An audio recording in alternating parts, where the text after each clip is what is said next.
When it comes to compact SUVs, Dodge hasn't really had a great track record in this ever-competitive space. The last time we saw a vehicle even compete in that segment, it was the Caliber, which, as you guys know, was just ill-fated and unloved when it was finally discontinued several years ago. Now, for 2023, Dodge finally introduces an all-new vehicle to the States known as the Hornet. And as you guys can see, the Hornet is a new compact SUV that shares a platform heavily, of course, with the also new Alfa Romeo Tonale. Now, I already had a chance to drive the GT version of the Hornet, which technically has an engine that you can't get in the Alfa. However, this week, as you can see, Dodge has loaned us the top spec of the Hornet, known as the Hornet RT, which means we have a 1.3-liter turbo under the hood. It's a plug-in hybrid vehicle offering up to 32 miles of electric-only range and nearly 300 horsepower. So if you guys have been looking for a slightly more spicy compact SUV that offers some all-electric range, how does the brand new 2024 Dodge Hornet RT stack up? Stay tuned to find out.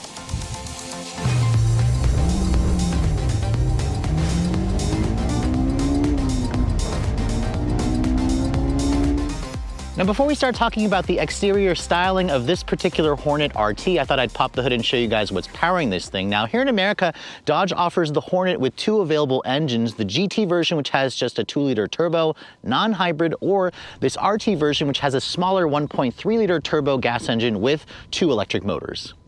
Now, arguably, the RT is probably going to be the more interesting option because this is the same powertrain that we find under the hood of this car's platform mate, the Alfa Romeo Tonale, which means we have that 1.3-liter turbocharged single overhead cam 4-cylinder paired up with 2 electric motors. It has an electric motor in the front, and it has a separate rear electric motor, giving this vehicle standard all-wheel drive. All Hornets, of course, are standard with all-wheel drive, even if you go for the base engine, but this model here has a slightly different system because the rear end is powered solely by an electric motor. It all goes out through a 6-speed automatic transmission, so 3 less gears versus the GT version.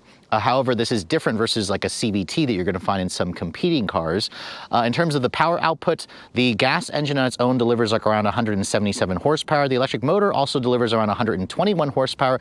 Combined with the power shot feature engaged, you get a maximum of 288 horsepower and 383 pound-feet of torque. That is more horsepower versus what you get in the Tonale, which is interesting to me how the Dodge version actually has more power versus the Alfa. And Dodge claims you should get to 60 in around 5.6 seconds with the power shot feature engaged. That apparently shaves off 1.5 seconds compared to if you don't have the system engaged. The electric motor draws its power from a 15.5 kilowatt-hour battery pack. About 12 kilowatts is usable, which means you have an all-electric range of up to 32 miles. You probably won't get that, of course, in these freezing conditions, as you can see with the snow around me. Dodge says this car has a top speed of around 128 miles an hour.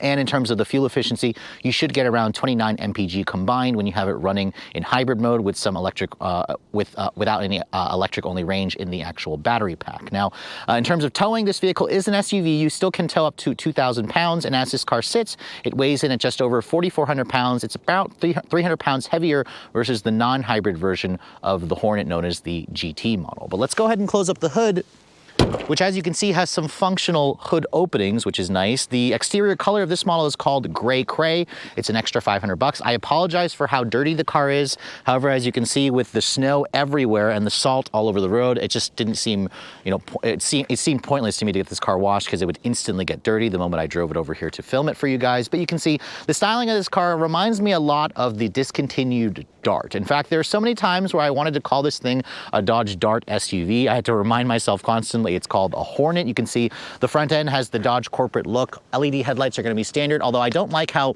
Dodge uses a reflector style housing as opposed to the projector style you get in the Tonale. You can see you have an integrated LED turn signal, daytime running light, LED low and high beams, no fog lights down here, which is disappointing. You do have some integrated parking sensors. There's the radar sensor for the adaptive cruise. You have the newest Dodge logo with a front camera, of course, some functional air intake openings. And overall, let me know what you guys think of the styling of this vehicle. I personally prefer the look of the Tonale. I think the front end of the Tonale looks a little bit more premium, and also consider the fact that it's not that much more expensive to go for the Alfa when you're looking at this top RT trim. Now, moving around the side profile, the Hornet has an interesting place in the segment because it's very much a tweener vehicle. At 178 inches long, This is bigger versus something like a Subaru Crosstrek, but not quite as big as something like a Subaru Forester or a Toyota RAV4. It has a 103.8-inch long wheelbase. This car is exactly the same size, of course, as the Alpha, which puts this into the subcompact SUV segment, although it's almost approaching compact territory. You can see the GT version has these kind of painted wheel arch trim moldings. You also have, my tester also has the track package, which includes these 20-inch black finish wheels, which look slightly white right now because of the snow and the salt that's covering it. It's on a Michelin's Pilot Sport 4 all-season tire, which is definitely appreciated in these colder conditions. You have upgraded brakes on this car as well. You have a 13.5-inch rotor clamped down by a 4-piston Brembo caliper.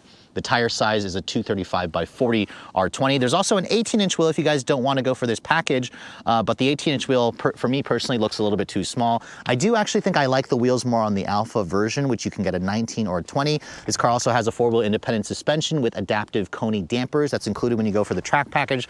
The RT version also has around 6.1 inches of ground clearance, so it's about 2 inches lower in ground clearance compared to the GT trim, so keep that in mind. Now you can see, I actually really like the Hornet badge here that you're going to find on both fenders. They're also black painted when you guys go for the black top package. The mirrors are also black painted. The roof is also not black painted, but my tester for some reason is missing the sunroof. It should be included on this trim, but it's instead Dodge gave us like a $600 credit for not having a sunroof. You can see moving around this angle here, this is where the car really starts to remind me a lot of the Tonale. The two vehicles actually look almost the same from this angle because they have similar silhouettes. You can see, open up this door, this reveals the charge port, which as you can see, it's a plug-in hybrid, so you have the J1772 plug. This vehicle has an onboard 7.4 kilowatt hour charger, which means it's going to take you between 3 to 4 hours to fully charge this vehicle via a level 2 charger that I have at my home, for example. It's a little bit on the slower side, but it's actually a little bit faster than most of the other plug-in hybrids like the Toyota RAV4 Prime. You can see looking at the rear of the car, again, it looks a lot like an Alfa Romeo with the full-length light blade taillights. I also like the three-dimensional look that Dodge has with the taillights. It's a full LED design. The RT trim also has a nice looking dual outlet exhaust system, which gives this car, again, a more sportier vibe. I kind of wish that Dodge gave it a little bit more of an aggressive spoiler on the back. You can see there's a rear wiper that works really well, obviously, in these cold conditions. The rear camera is located right here, which does start to collect dirt and whatnot. So that's something that you might want to clean off if you guys, need to see out of the back when you're driving in winter conditions. But opening up the trunk, the RT version does give up some cargo space compared to the GT. You get just under 23 cubic feet of space with the seats up. Fold down the seats and you'll expand it out to a little over 50 cubic feet. It's a reduction of around 5 cubic feet compared to the GT version. That's courtesy of the battery pack. Underneath here, you can see there is some underfloor storage. No spare tire, you just get a fix-a-flat kit. There's the level 2 or level 1 mobile charger that the car comes with. But overall, as you can see, because this car is a little bit on the smaller side, it doesn't have quite as much cargo space as a compact SUV, but you're also gonna find more cargo space in something like the Subaru Crosstrek.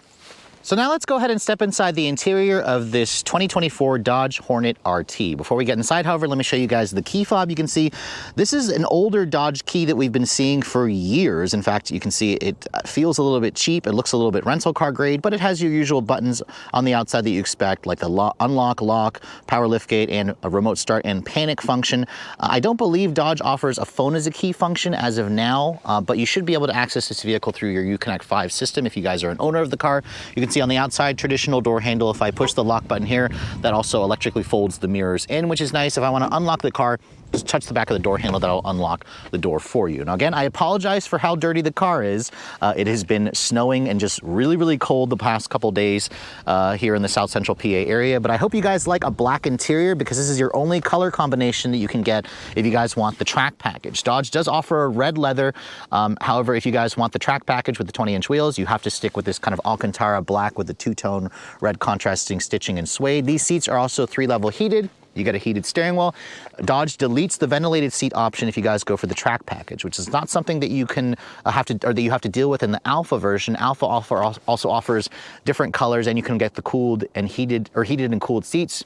With the performance upgrade package, Dodge again kind of limits you there. In terms of the door panel materials, you can see there's a slightly padded soft touch area up here, although it's a little bit more hard touch for me. This material here feels a little bit on the cheaper end. You have an aluminum accented door handle, padded area here with more leather and contrasting stitching. The window controls, they feel a little bit on the cheaper side. Don't love the feeling of that. The Windows switches also are only 1 touch down, not 1 touch up. You have a 14-speaker Harman Kardon stereo, and then the track package also includes the metal accents for the pedals, which definitely is a nice touch. Now getting inside the Hornet, the RT trim definitely feels lower versus the last Hornet that I was in because it's nearly 2 inches lower in terms of the ground clearance. As I get in and shut the door does have a solid sounding thunk. Remember, this is built on a heavily modified platform that it shares with the Jeep Compass, which is kind of surprising to think of that. But starting the vehicle up, the start-stop button is down here, which is different versus the Alpha. Alpha puts it here on the steering wheel, but Dodge instead puts your drive mode selector there. So push that button here, you can see the vehicle kind of just whir to life, because remember, this is a plug-in hybrid vehicle, so you won't have that traditional engine starter noise when you first turn the car on. If you guys want to turn the engine on, you basically just have to kick the accelerator pedal past the click point. That will turn the engine on, and it'll even tell you high acceleration requested. It switches to hybrid mode. I will say that the gas engine does not sound very pleasant when it's on. It just sounds really tinny. It sounds cheap. It's a really unrefined noise. And I have to say, a lot of hybrids don't sound good when their engines come on, but this is probably one of the worst for me, so I don't particularly love the sound there. Now, in terms of the dash, there's also a slightly soft touch injection molded plastic up here. There's some contrast red stitching on this part of the dash with some kind of faux leather covering it. You have an all digital 12.3-inch display here, which is nice. You can kind of, you know, show a tachometer there. Dodge even lets you kind of push this button here. You can change the way the gauges look if you guys want to adjust the way that looks. You can see that's the look that I kind of prefer. There's also kind of like a calmer look. That's the sportier looking gauges with the traditional 2 dials. You can see the steering wheel has a manual tilt and telescoping function. It's basically the same Alfa Romeo steering wheel with a flat bottom design. You also have the Alfa Romeo paddles. You can see these are massive alloy pedals that are mounted to the column, and they definitely get in the way of, you know, the actual turn signal stalk or wiper stalks, but they definitely give this car a sportier vibe. There's no heads-up display on this vehicle. The horn, it sounds good. It sounds appropriate, not puny like what you'll find in something like the Toyota Corolla Cross, for example. And then over here, you can see all Hornets are going to come standard with their 10.25-inch Uconnect 5 head unit. So you can see here, this is their latest software with wireless CarPlay and Android Auto and over-the-air updates. You can see there's my phone connected via the CarPlay, which looks nice. I like the fact that there are some actual buttons here to the side. I will say that the system, the software behind the system, for the most part works well, but there were times when you first boot the system up that it's really slow to respond. You can see there's the hybrid function, performance. It takes a second for it to load, which I don't particularly love. The heated and cooled seat control is also buried into the screen. You can see to turn it on, you push these little buttons over here.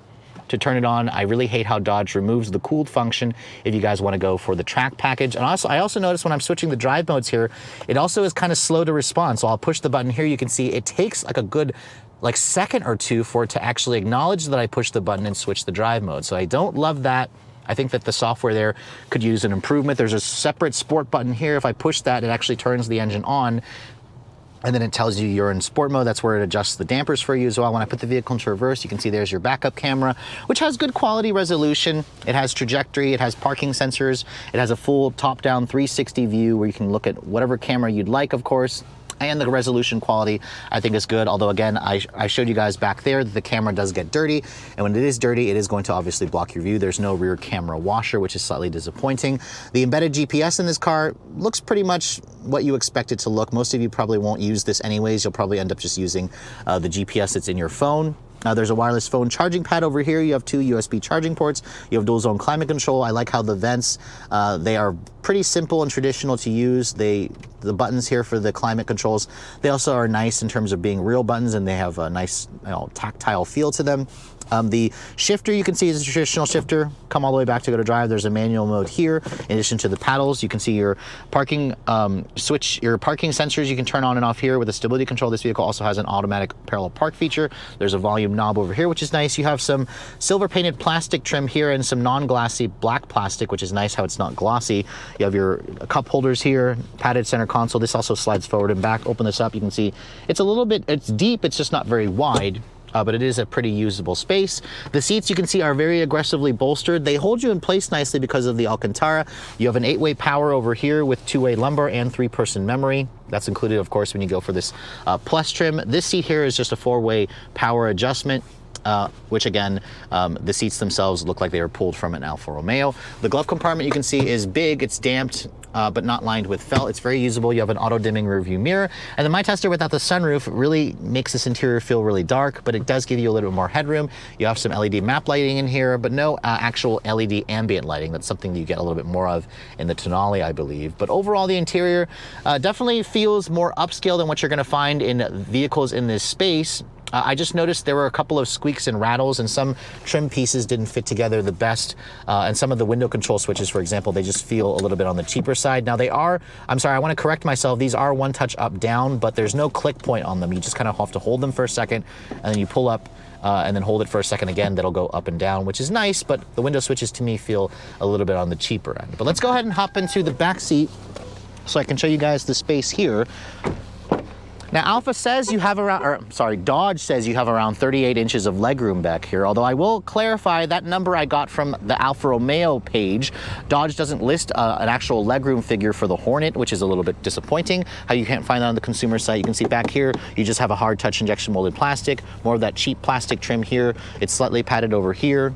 And then in terms of the back seat space here, you can basically fold this seat down. However, you can see it doesn't create a completely flat floor because of that battery pack, which is eating up into the space. The seat also doesn't offer any kind of a recline function. And then you have to be careful when you're putting this back because the seat belt can kind of get stuck and wedged in between there. And let me go ahead and get back here and show you guys the space. Now, once I'm back here and shut the door, you can see the legroom is pretty good. I mean, 38 inches seems like a lot. This car feels more like 36 inches to me. This is where I have the seat to drive. I can cross my legs, but you can see it's a little bit of a tighter, feel. The floor is not completely flat back here, so the middle passenger will definitely have to deal with, the hump and whatnot. You do have USB ports. You have a vent back here. No heated rear seats, however. You do have 2 storage cubbies. The seat themselves, the bench feels a little bit flat. And you can see you do have the Alcantara and the red carried over, but it would be nice if they had heated seats. If I want to open this up, you can see there's cup holders with a little pass-through with a nice armrest. In terms of the headroom space, you can see headroom is also pretty good, although the sloping roof does eat into your actual headroom space as well for taller folks. But overall, you can see the back seat is usable. I'd probably say if your friends are over 6 feet tall, or if you need to put a child seat back here, it'll be tight, but it certainly is comparable with other vehicles in the subcompact SUV space. So with it being a little over a decade since Dodge launched an all-new product, it's been well overdue because, as you guys know, Dodge doesn't really have very many vehicles left in their arsenal, and with the discontinuation of the Charger and Challenger, we're going to get a new version at some point. This Hornet is, again, the freshest product in the Dodge lineup. Now, I already had a chance to spend a full week with the GT version. However, this time, Dodge has loaned me the RT model, which is essentially the same powertrain as the Alfa Romeo Tonale, which means we have a plug-in hybrid powertrain with a 1.3-liter turbo 4 with 2 electric motors. The rear axle is only primarily powered by an electric motor. This model, however, offers more power versus the Alfa, which is interesting because this is the cheaper option and it's not a luxury brand. It's a mainstream, although slightly more performance-oriented brand. Now, we're starting off this review on a full charge. This vehicle showed around 31 miles of range on a full charge, which is a little bit less than the EPA's number, but it is very cold outside. It's like 29 degrees out. As you can see, we just got hit with 6 to 8 inches of snow over the weekend. So again, not the best testing conditions, but this car gets to 60, supposedly Dodge claims, in 5.6 seconds when you use the power shot feature. Now, to activate that, you have to be in sport mode. You have to pull both of the paddles towards you and hold it until you see the little power shot icon. And once you see that, you basically just kind of brake torque it and, or just floor it.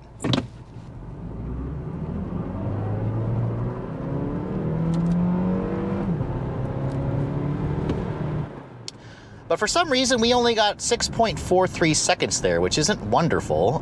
So I want to see if I can redo it at some point because I believe I do need to brake torque it to get the maximum power. Although what's weird is when I tried to brake torque it, the power shot icon disappeared, which told me that the car wasn't actually in power shot mode. But we'll try it again a couple more times to see if we can get closer to that 5.6, because as you guys know, when I tested the GT version, the non-hybrid, with just the 2-liter turbo, it did 5.6 on that same stretch over there. So that's a little bit disappointing to see that kind of right off the bat. And it definitely felt pretty lethargic off the line. But this car's all-wheel drive system is an interesting one, which I'll talk about later on when we go into the driving scene, because the all-wheel drive, the rear axle is powered primarily by the electric motor. which means that this car is essentially rear-wheel drive when you're driving it in EV-only mode. But let's go ahead and try it here. This time it's in power shot. Let's brake torque it.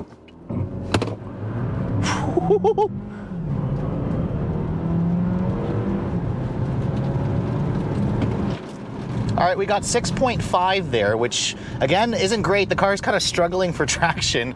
I'm hoping up ahead there I can try it on my other stretch of road and see if we can get a better time. If not, I'll try again to see what we can do. You can see the roads are still kind of covered with salt and snow and ice, so it's probably not going to be able to give us the very best 0 to 60 time, which is disappointing because of the weather conditions. That's kind of out of my control.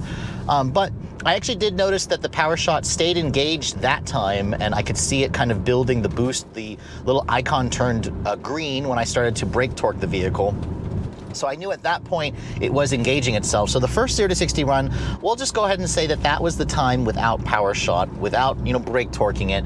And Dodge says that power shot can essentially shave 1.5 seconds off the 0 to 60 time, which I'm skeptical that it can actually shave that much time off, because when I last tested this vehicle about 8 months ago when I was driving the car in North Carolina, I think I got the low 5-second range for the RT model, which is actually about 0.5 second faster than what Dodge claims. So I know this vehicle is capable of that. Keep in mind, I also got 5.5 seconds in the Tonale, which has essentially this powertrain just with a little bit less power, which is, again, super weird to me that the Alpha is less powerful versus the Dodge. But the beauty about the Hornet and this chassis is even though it's built off of a heavily modified chassis, you know, shared with the Jeep Compass, it's surprisingly sporty to drive, which is, you know, not what you tend to expect to find in the subcompact SUV class. This vehicle's segment is known for not having very much power, also for not being the sportiest vehicles to drive. What's interesting about the Hornet is the fact that it's kind of a tweener vehicle, in the sense that it's in between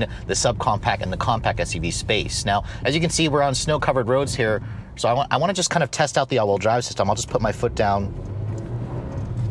You can feel it's primarily more rear drive biased, which is interesting that it does it that way, because this is more of a family-oriented vehicle. But see, the road here is pretty snow-covered. You can see the back end definitely enjoys stepping out a little bit. It's still spinning the tires. The traction control is kind of trying to cut in and intervene to keep it from spinning out the wheels. But the one thing I noticed about this car is every time I'm hitting the brakes ever so slightly, even on snow-covered roads, on, you know, just where it's a little bit slushy or whatever, slippery, the back end tends to step out a little bit too much than I'd like. That all has to do, I believe, with the way the regen brakes work. This car is on Michelin Pilot Sport 4 all-season tires, so not the best, you know, tire for these conditions, although the Pilot Sport 4 is one of the best tires you're going to find on the market. But I've just been noticing this car doesn't give me quite the confidence that I was expecting it to give me in these snowier conditions. But hey, it's been a really good test of the all-wheel drive system in this car. Again, I'll try to hit the brakes here. This time it didn't actually step the rear end, which is nice, but you can feel this car with its adaptive dampers. I have it in sport mode now. It definitely feels a little bit firmer. If I take it out of sport mode, it will kind of feel a little bit softer because it has the adjustable dampers that help with the ride quality.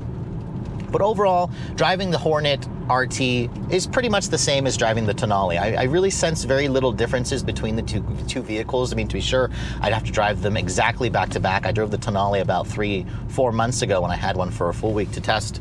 I'm just not entirely sure I'm sold on the refinement of the PHEV powertrain.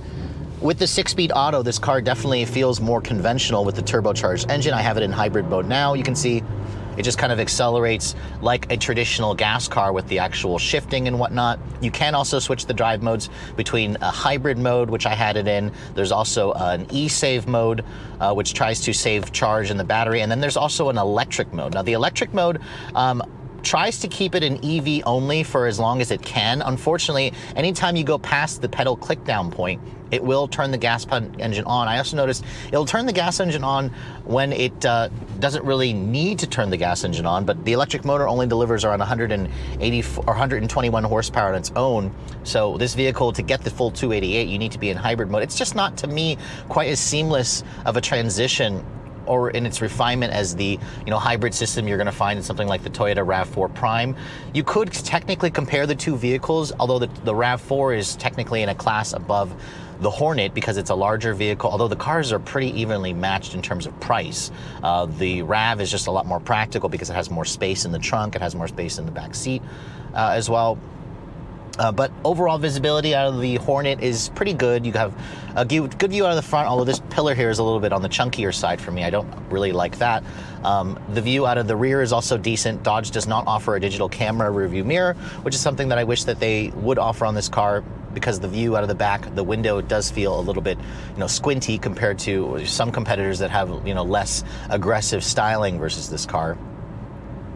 But driving this car, it's pretty pleasant, and it feels a lot more like I'm driving a hot hatch, which I really appreciate as an enthusiast. But I think that, for most people, you're going to probably just get in this car and just drive it to and from work, and you're not going to really notice the improvement in the handling department compared to some competitors. But let's try it here really quick because the road is a little bit more dry here, and we'll try brake torquing it again. Power shot is engaged, but again, I'm struggling for traction. I got 6.1 seconds there. So unfortunately, that might be the best that we're gonna get because of just the road conditions we're dealing with. I'll see if there is an opportunity to do it one more time, but overall, I think that this car's performance seems a little bit lacking to me, especially if you guys are just comparing it to the regular GT model.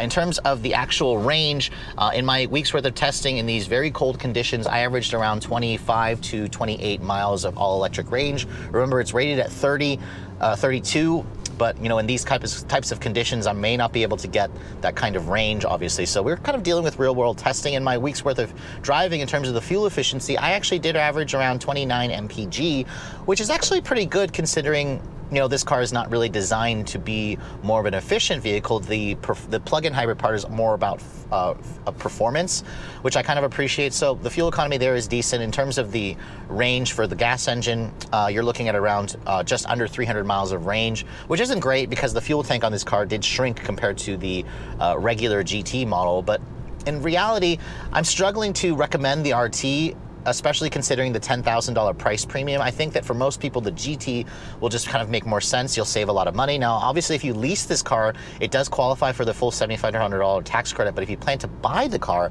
I probably would skip buying this, just get the GT. However, if you're planning to lease, that's where, the leasing factor may come into play that will make the RT model seem a little bit more favorable.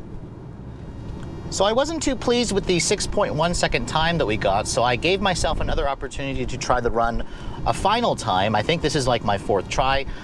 We are, again, still in sport mode. We still have it in hybrid mode. It still has close to a full charge, and I'm gonna try to re-engage the power shot. However, this time I'm gonna really stomp on the brake so it tries to hold the car, because earlier it was literally not holding the vehicle when I was brake torquing it. So to activate power shot, pull both of the paddles until that icon comes to life, and we'll really hold the brake hard.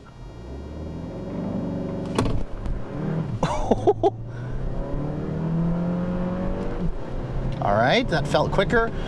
5.7 seconds there. So again, there's a little bit of wheel spin because of all that torque. Dodge says you're gonna get all that torque basically off the line, but that time almost basically matches the claim that Dodge says at 5.6. However, it is a good deal slower versus when I first tested this car out in North Carolina, where I got 5.08. So that time is disappointing because it's a little bit less slower versus the GT model that I tested on that same stretch. So kind of keep that in mind if you guys are shopping the two models. You may not necessarily get, a quicker acceleration time by going with the RT, which is sad, not a good thing considering the hefty price premium that Dodge charges for this engine. So when the all-new Dodge Hornet went on sale in the US in the middle of 2023, this was a big deal for Dodge because it finally gave the brand a competitor in the always competitive subcompact to compact SUV space. In fact, Dodge says that they sold a little over 9,300 units in the US in 2023. Of course, that represents half the year, and it also represents a time where Dodge was trying to ramp up production of this vehicle. Remember, this car is built in Italy alongside the Alfa Romeo Tonale. Now, in terms of the numbers, this car actually outsold the Alfa Romeo tonale about almost 5-to-1, which is kind of crazy to think because the Alfa to me seems like the better deal, but it doesn't surprise me at all because the Dodge is going to be the more affordable option. And after spending some time driving the RT version of this car, the strengths that I saw, of course, in the GT are pretty much present. This car is one of the best handling vehicles you're going to find in the segment. It has an interior that feels a lot like the Alfa Romeo. It feels a lot more premium than what you kind of expect in a vehicle in this space. It also feels a lot more sporty, which is nice. I especially love the seats, which have fairly aggressive bolstering. The rear seat also has a pretty decent amount of space. The cargo area is on the small side. You're going to find more space from a competitor like the Subaru Crosstrek. And of course, if you guys need to go off-roading, this is where Dodge doesn't offer any kind of option for that, because this vehicle, while it does offer all-wheel drive, doesn't really have the ground clearance that you're going to want if you guys actually plan to go off-roading. So I would probably just say look at the GT version, stick with the smaller 18-inch wheels, and you could have a vehicle that has a little bit more off-road capability. But again, this vehicle is really more like a hot hatch that's lifted up to give you, again, that higher seating position. Now, the RT version, as you guys saw, I struggled to get a 0 to 60 time that was faster versus what Dodge claims. At 5.7 seconds, it's quick enough, but the tonale I tested on that same road in this kind of less harsh conditions, like now, got 5.5 seconds. It is a lot slower versus the 5.1 that I got in this car about 8 months ago when I first tested it in North Carolina. So for me personally, I probably would just stick with the GT trim of this car because it's a lot more enticing, and also will get to 60 in about the same time, 5.6 seconds versus the 5.7 that I got with this vehicle. The interior of this car, in terms of the tech features, it does use Uconnect 5, which I really appreciate with the wireless CarPlay and Android Auto.